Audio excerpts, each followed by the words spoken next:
दोस्तों, मुश्किलों से कभी घबराना नहीं चाहिए, क्योंकि मुश्किलें कुछ बेहतरीन लोगों के हिस्से में ही आती हैं। वो लोग उसे बेहतरीन तरीके से अंजाम तक पहुंचाने की ताकत रखते हैं।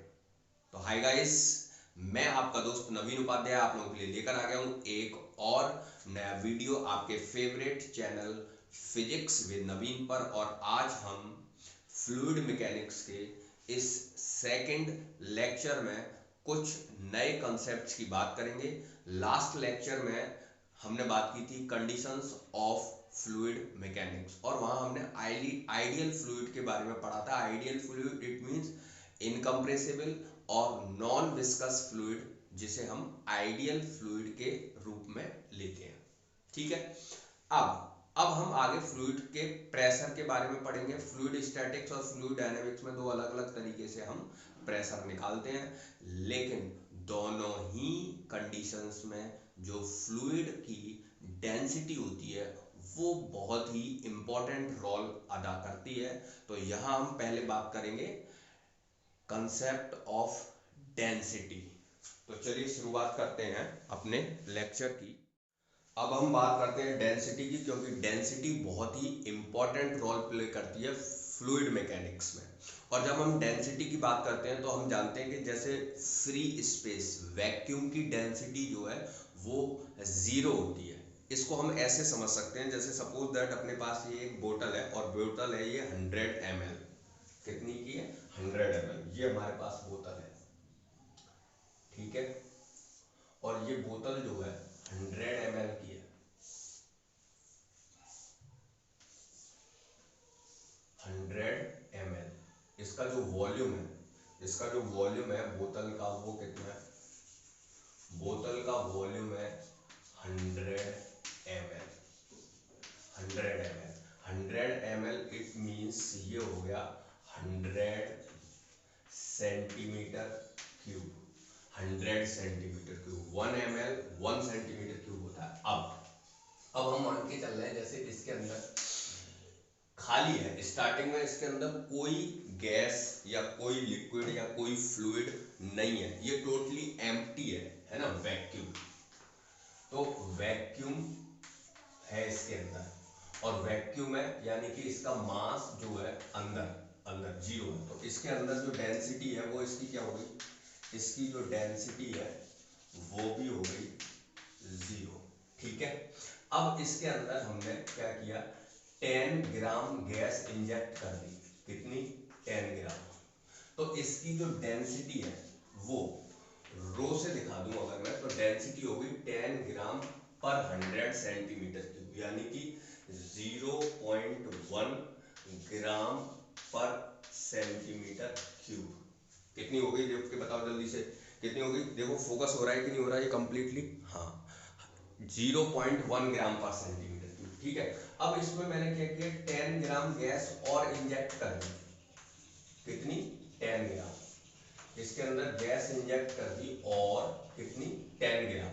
तो टोटल कितनी होगी? 20 ग्राम, यानी कि 20/100 सेंटीमीटर क्यूब। इसका मतलब इसकी जो डेंसिटी होगी वो 0.2 ग्राम पर सेंटीमीटर क्यूब। अब हम देख रहे हैं कि जैसे जैसे हम इसके अंदर गैस इंजेक्ट करते जा रहे हैं वैसे वैसे गैस इंजेक्ट कर रहे हैं, यानी कि मास इंक्रीज हो रहा है, डेंसिटी भी क्या होती जा रही है? इंक्रीज होती जा रही है। कितने वॉल्यूम में? 100 सेंटीमीटर क्यूब। यानी कि हम यूं कह सकते हैं कि जो डेंसिटी है मास पर यूनिट वॉल्यूम। अगर मैं इसमें 10 ग्राम गैस और इंजेक्ट कर देता हूं, तो इसमें अगर हम 10 ग्राम गैस और इंजेक्ट कर देते हैं तो अब जो डेंसिटी हो जाएगी रो, वो टोटल मास कितना हो गया? 30 ग्राम। और 30 ग्राम कितने में? 100 सेंटीमीटर क्यूब में। 30 ग्राम गैस इन 100 सेंटीमीटर क्यूब, यानी कि डेंसिटी हो गई 0.3 ग्राम पर सेंटीमीटर क्यूब। तो सिंपल चीज अपन यहां पे क्या निकल के आ गया अपना, कि डेंसिटी, फर्स्ट पॉइंट की अगर मैं बात करूं, डेंसिटी इज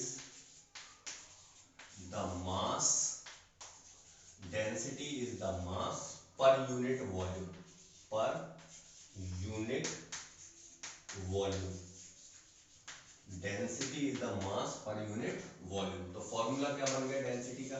डेंसिटी का फॉर्मूला बन गया मास अपॉन वॉल्यूम।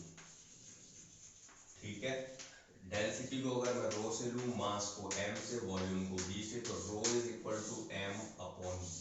इसकी अगर हम यूनिट की बात करेंगे तो इसकी यूनिट मास जो है वो उसको अपन अगर किलोग्राम में लेते हैं तो किलोग्राम पर मीटर क्यूब, और अगर हम इसको सीजीएस में लेते हैं तो ग्राम पर सेंटीमीटर क्यूब, और हम इसको काय में ले सकते हैं, किलोग्राम पर लीटर में भी ले सकते हैं। अब इसको चेंज कैसे करेंगे, है ना? तो चेंज करने वाली बात है, अगर मैं यूनिट आपको समझा दूं कि मीटर क्यूब और लीटर में क्या रिलेशन होता है, तो 1 लीटर होता है 1 डेसीमीटर क्यूब। देखो जो वॉल्यूम है उसकी यूनिट आपको समझा देता हूं। वॉल्यूम जो है वो होता है 1 लीटर इज इक्वल टू होता है 1 डेसीमीटर क्यूब। ठीक है, अब 1 लीटर और डेसीमीटर क्यूब, तो 1 डेसी होता है 10⁻⁴ डेसीमीटर क्यूब में, है ना? डेसी को अपन चेंज कर लेंगे तो 1 डेसीमीटर क्यूब बताओ जरा कितना होता है? 1 डेसीमीटर क्यूब जो है वो तुम्हारा हो जाएगा कितना? 10⁻⁻³ मीटर क्यूब। 1 डेसीमीटर क्यूब हो जाता है 10⁻⁻³ metre cube.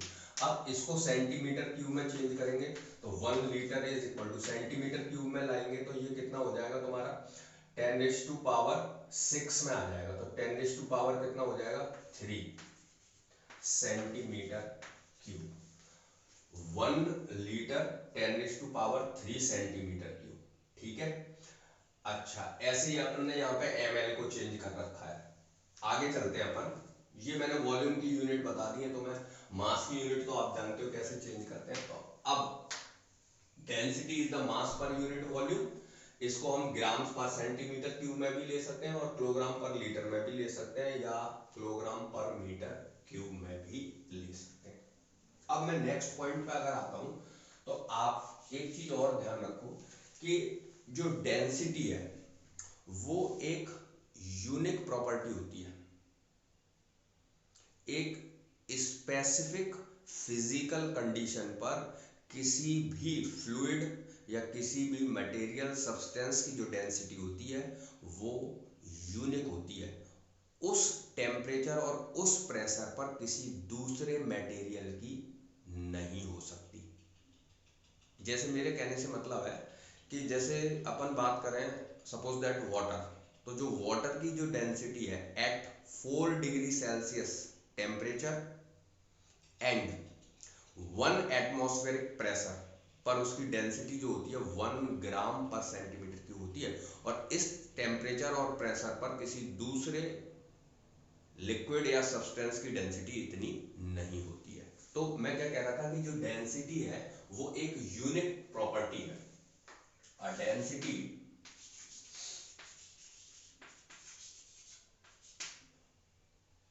is density is the unique property।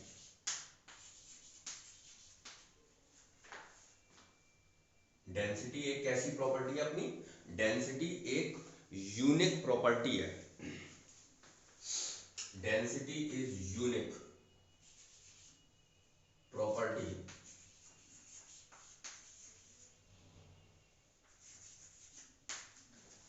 Of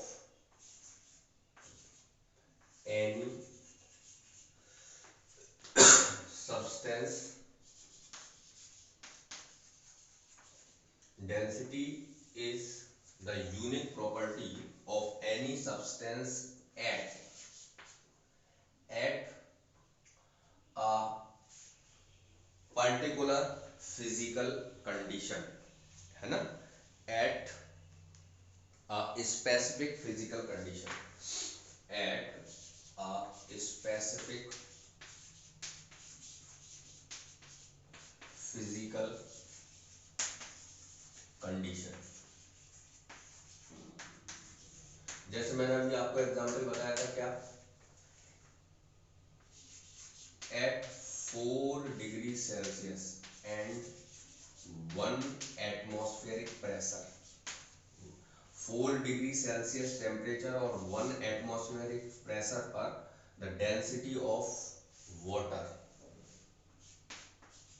the density of water कितनी होती है? पानी की जो डेंसिटी होती है वो होती है 1 ग्राम पर सेंटीमीटर क्यूब। तो मेरे कहने से क्या मतलब था कि कितने डिग्री सेल्सियस पर, 4 डिग्री सेल्सियस और 1 एटमॉस्फेरिक प्रेशर पर वाटर की डेंसिटी इतनी होती है। तो ये यूनिक है, इस फिजिकल कंडीशन पर वाटर की जो डेंसिटी है वो किसी दूसरे फ्लूइड या किसी दूसरे सब्सटेंस की नहीं हो सकती। अब सोचो जरा, अब अगर हम टेम्परेचर को कम ज्यादा करते हैं या कोई दूसरा फ्लूइड लेते हैं इसी टेम्परेचर और इसी प्रेशर पर, कोई दूसरा सब्सटेंस लेते हैं, कोई दूसरा मीडियम लेते हैं, तो उसकी डेंसिटी इससे डेफिनेटली कुछ ज्यादा या कुछ कम होगी। तो वो जो रिलेटिव डेंसिटी है, रिलेटिव डेंसिटी किसके किसके रिलेटिव में? इस वाटर की डेंसिटी के रिलेटिव में जो डेंसिटी होगी मीडियम की उसको हम बोलते हैं रिलेटिव डेंसिटी, या उसको हम स्पेसिफिक ग्रेविटी, या उसको हम रिलेटिव डेंसिटी या स्पेसिफिक ग्रेविटी या स्पेसिफिक डेंसिटी। ठीक है, तो नेक्स्ट पॉइंट पे आ जाओ, स्पेसिफिक स्पेसिफिक डेंसिटी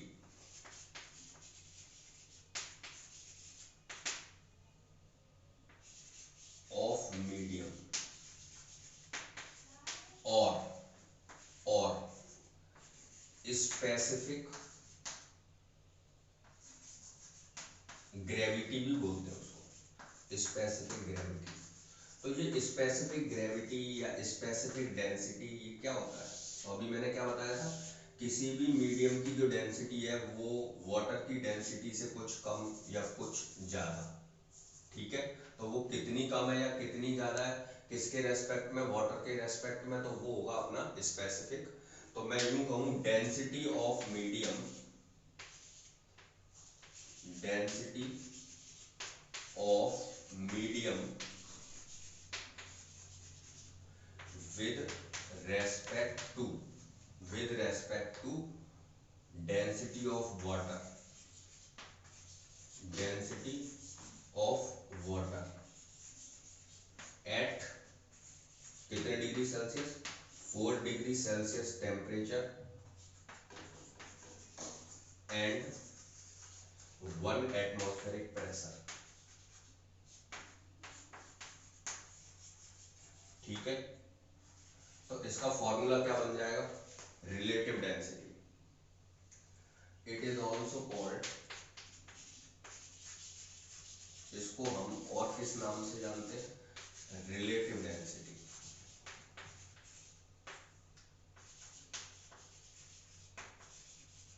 ठीक है, फॉर्मूला क्या बन गया रिलेटिव डेंसिटी का? रिलेटिव डेंसिटी, रिलेटिव डेंसिटी का फॉर्मूला बन गया density of medium, density of medium upon density of water, density of water eight कितने degree Celsius? 4 degree Celsius and 1 atmp, 1 atmospheric pressure. ठीक है, अच्छा ये जो रिलेटिव डेंसिटी है, ये जो आपने फॉर्मूला बनाया है, ये यूनिट लेस क्वांटिटी आएगी, प्योर रेशियो। कैसी क्वांटिटी होगी ये? यूनिट लेस क्वांटिटी होगी। क्यों? क्योंकि दोनों की जो यूनिट्स हैं वो कैंसिल आउट हो जाएंगी। ठीक है, यूनिट लेस क्वांटिटी है। इसको अब मैं यूं कह दूं, इसको relative density rho R rho M upon rho water.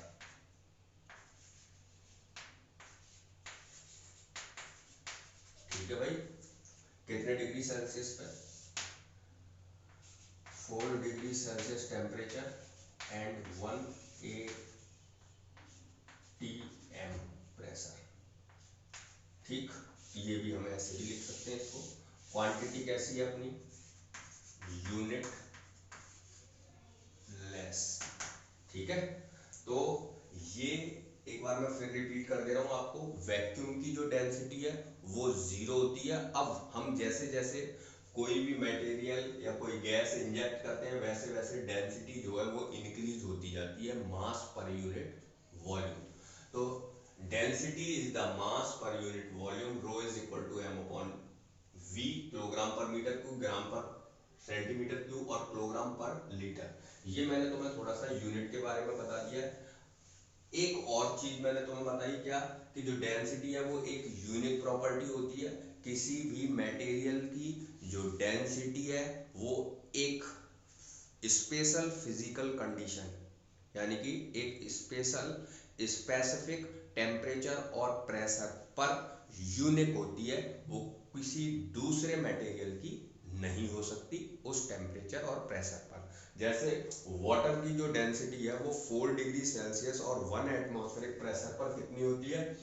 1 ग्राम पर सेंटीमीटर क्यूब। अब और सारे मटेरियल्स की जो डेंसिटी है वो उससे कुछ कम या कुछ ज्यादा। तो कितने टाइम्स ज्यादा है? हाउ मच ग्रेटर, और हाउ मच टाइम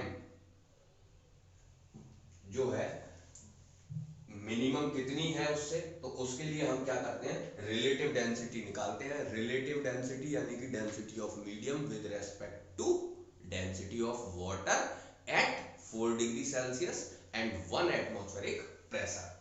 तो इसको हम स्पेसिफिक डेंसिटी या स्पेसिफिक ग्रेविटी बोलते हैं, या इसको हम रिलेटिव डेंसिटी भी बोलते हैं। तो चलिए अब हम आगे चलते हैं नेक्स्ट पेज पे और बात करेंगे किस चीज की? इस डेंसिटी से रिलेटेड कुछ कंसेप्ट्स की। ओके, तो इसका स्क्रीनशॉट लो फटाफट से। हाँ, तो मैंने इसका फोकस कर दिया है सेट, एक बार इसका स्क्रीनशॉट ले लो। चलते हैं आगे।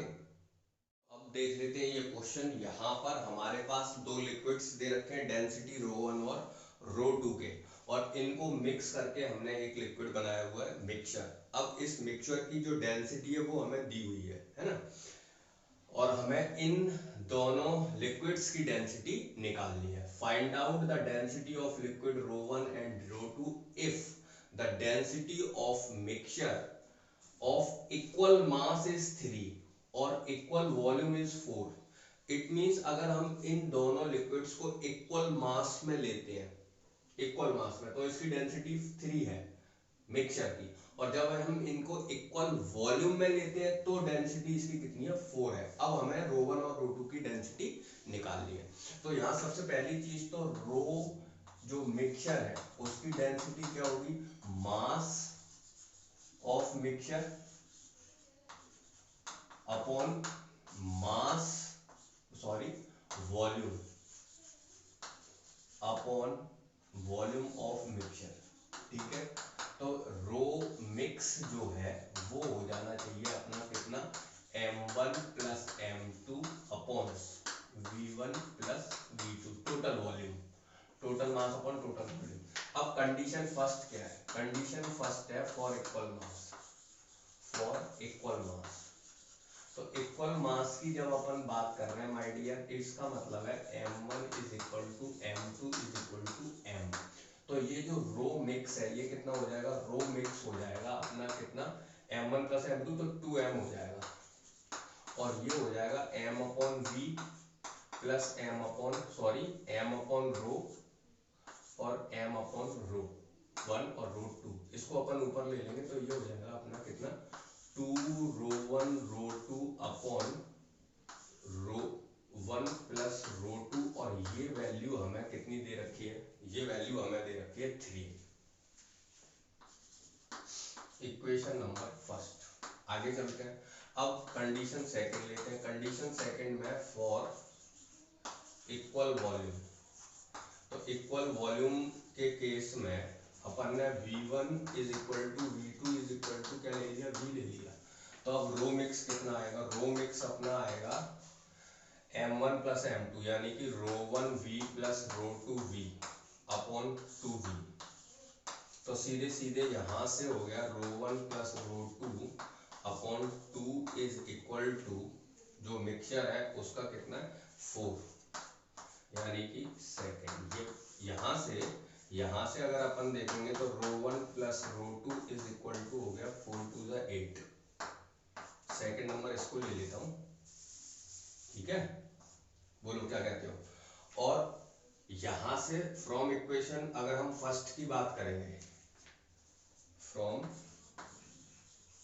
Equation first and second, first और सेकंड इक्वेशन से अगर मैं यूं कहूं कि रो1 माइनस रो2, तो रो1 माइनस रो2 का होल स्क्वायर होगा रो1 प्लस रो2 का होल स्क्वायर माइनस 4 रो1 रो2।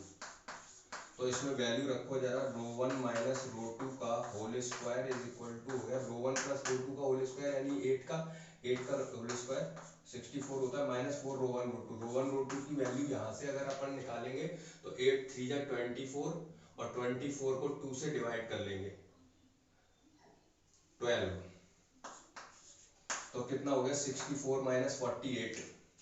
64 माइनस 48 करोगे भैया तो कितना आएगा, तो रो1 माइनस रो2 जो है 64 माइनस 48, तो 14 में से 8 गए तो 6, ठीक है, नहीं 14 में से 64 है और ये कितना बन रहा है 48, तो कितना आया यहाँ पे 14 में से 8 गया तो 6 बच गया और यहाँ पे 5 में से 1 15 यानी कि 16 बच गया, 16 स्क्वायर।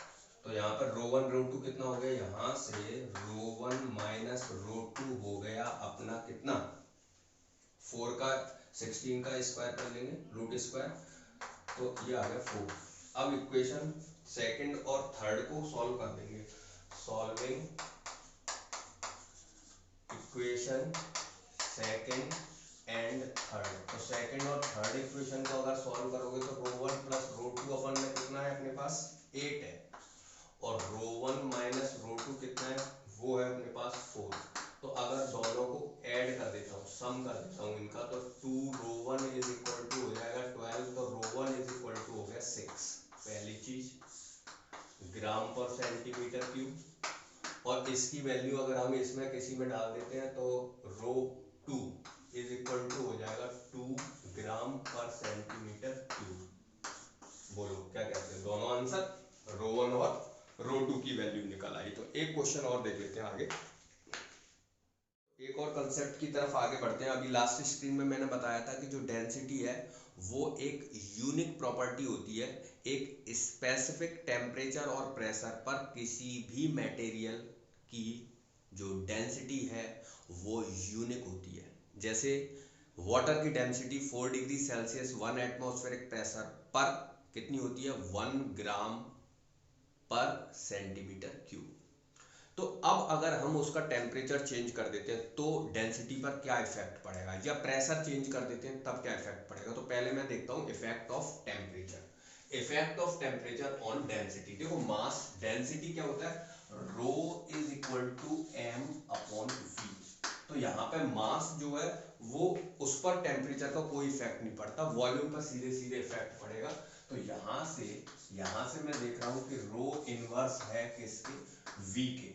तो यहाँ पे मैं अगर यूं कहूँ कि रो डैश अपॉन रो, तो आप कहोगे v अपॉन v डैश, यानी कि वॉल्यूम चेंज। और वॉल्यूम अगर तुमने थर्मल एक्सपेंशन पढ़ा है, इन थर्मल एक्सपेंशन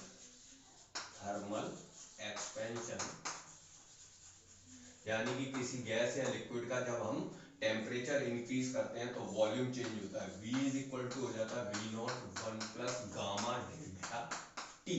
तो यहाँ पे rho dash upon rho is equal to initial volume अगर v नॉट है तो जो फाइनल वॉल्यूम होगा आफ्टर डेल्टा t तो वो हो जाएगा तुम्हारा v naught 1 plus gamma delta t। v naught से v नॉट कैंसिल अगर कर देता हूँ तो rho upon rho dash upon rho sorry 1 minus 1 plus gamma delta t की पावर -1। अब इसका इसका बाइनोमियल एक्सपेंशन कर दो, बाइनोमियल,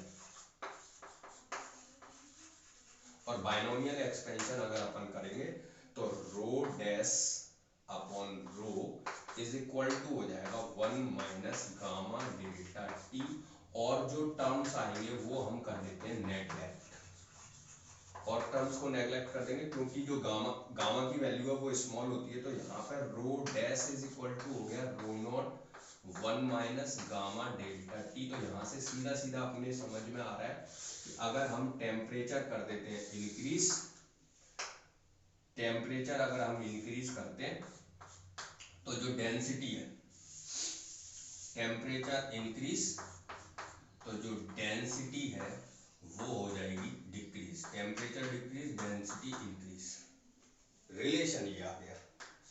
ठीक है, बोलो क्या रिलेशन है? Rho is equal to rho naught 1 minus gamma delta T. अब अपन चलते हैं इफेक्ट ऑफ प्रेशर।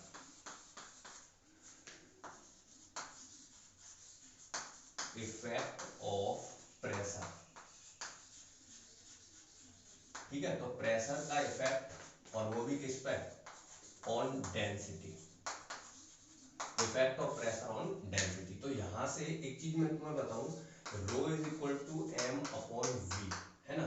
तो यहां से रो जो है वो इनवर्स रिलेशन है बाइकेशन वी के साथ, इसका वॉल्यूम के साथ इनवर्स रिलेशन है। तो अभी आपने क्या कहा, रो डैश अपॉन रो होता है वी अपॉन वी डैश, ठीक है। तो जो वी डैश है वो क्या है? वॉल्यूम में चेंज प्रेशर के साथ। तो प्रेशर के साथ वॉल्यूम में चेंज अपन कैसे देखते हैं? तो यहाँ पे हमें इलास्टिक, इलास्टिक यानी कि बल्क मॉडुलस की बात करनी पड़ेगी भैया। बल्क मॉडुलस से क्या मतलब है? बल्क मॉडुलस से मतलब है जब हम किसी भी लिक्विड या गैस के प्रेशर को इंक्रीज करते हैं, तो प्रेशर इंक्रीज करने से उसका वॉल्यूम जो इंक्रीज होता है वो हम कैसे निकालते हैं? आप लोगों ने कभी पढ़ा होगा क्या? Bulk modulus, bulk modulus B is equal to होता है delta P upon minus delta V upon V, minus delta V upon V. तो यहाँ पे अगर हम rho dash upon rho naught और इसको मैं अगर वी नॉट मानता हूँ, तो जो प्रेशर, जो वॉल्यूम चेंज होगा V naught plus delta we.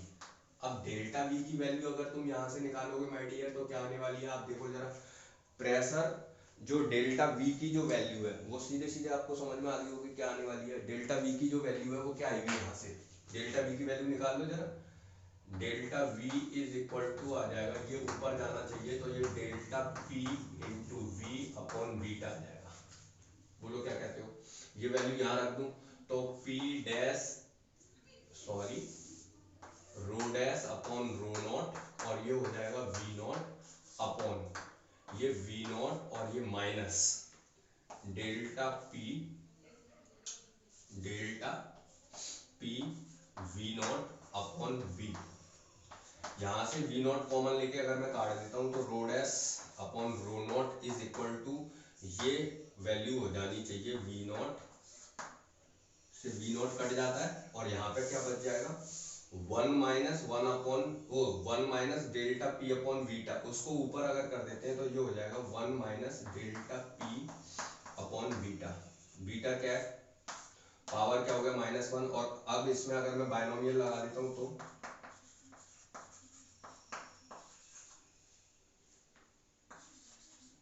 Expansion, तो ये हो जाएगा रो dash is equal row dash upon rho naught 1 plus delta P upon beta, और आगे की टर्म इसमें क्या कर देते हैं अपन? नेगलेक्ट, और नेगलेक्ट कर देते हैं तो rho dash is equal to आ जाएगा rho naught 1 plus delta P upon B.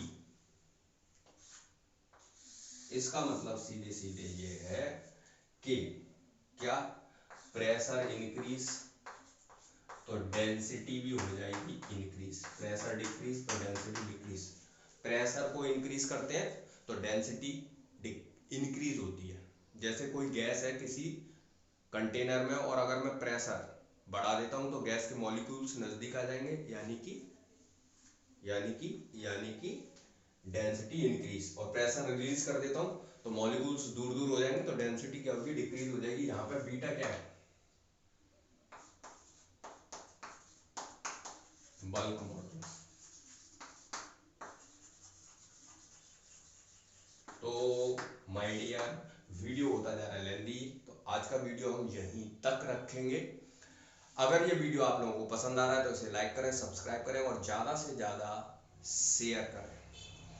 तो मिलते हैं नेक्स्ट लेक्चर में, तब तक के लिए धन्यवाद, नमस्कार। ओके।